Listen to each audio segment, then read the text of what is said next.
আমি সজীব ওয়াজেদ জয় বলছি।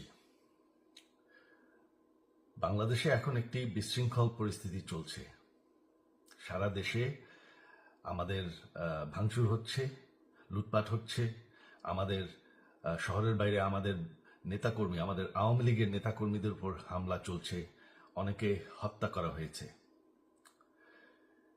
এই পরিস্থিতিতে আমি বলতে চাই, আওয়ামী লীগ হচ্ছে বাংলাদেশের সবথেকে পুরাতন গণতান্ত্রিক এবং সবথেকে বড় দল।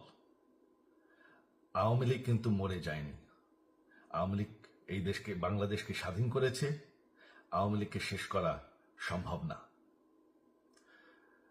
আমরা বলেছিলাম যে আমার পরিবার আর রাজনীতি করবে না, তবে আমাদের নেতাকর্মীর উপর যেভাবে হামলা হচ্ছে, এই পরিস্থিতিতে আমরা হাল ছেড়ে দিতে পারি না।